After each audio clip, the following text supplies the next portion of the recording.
কাজের চেয়ে এখন টাকাকে বেশি গুরুত্ব দেয়। সম্প্রতি একটা ইন্টারভিউয়ে বুবলিকে প্রশ্ন করেন, অপবিশ্বাস এবং আপনাকে যদি একসঙ্গে এক সিনেমায় কাজ করতে বলা হয় আপনি কি রাজি হবেন? জবাবে বুবলি বলেন, আপনি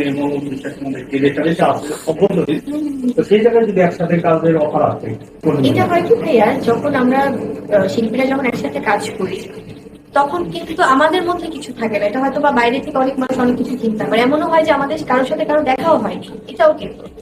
তো ওগুলো কিছু না, আমার কথা হচ্ছে ভালো গল্প ভালো প্রজেক্ট হলে ডেফিনেটলি সবার সাথে কাজ হবে। বুবলির ইন্টারভিউয়ের পর অপবিশ্বাসের ইন্টারভিউ হয়, তাকে সরাসরি প্রশ্ন করে ফেলেন অপবিশ্বাস কাজের মানের চেয়ে টাকাকে বেশি গুরুত্ব দেন।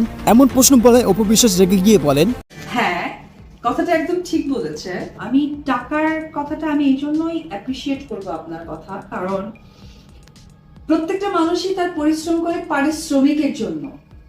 আর আমি আমার পরিশ্রমকে সম্মান দিব যখন আমি পারিশ্রমিকটা নিব। যদি আমার পরিশ্রমটাকে বৃথা বানায় তাহলে আমি পারিশ্রমিক নিব না। কারণ তারাও কোনো না কোনো বিজনেস করে, হয়তো বা ইউটিউবে, যে এখন আপনি ভিডিও করছেন, আই নো এটা আপনি ইউটিউবে দিবেন, যদি ভিউয়ার্স হয় আই থিঙ্ক ওখান থেকে কিন্তু 5000 পাবেন, বাট আমাকে কিন্তু আপনি পে করছেন না। সো আপনি কিন্তু ইন্টেনশনালি আপনি 5000 টাকা নিলেন, আপনি কোনো ইউটিউবকে বলবেন ভাই তুই টাকা দিস না, অপুকে আমি দেই নাই, তা কিন্তু না। So definitely I respect my profession and definitely I respect মাই পারিশ্রমিক।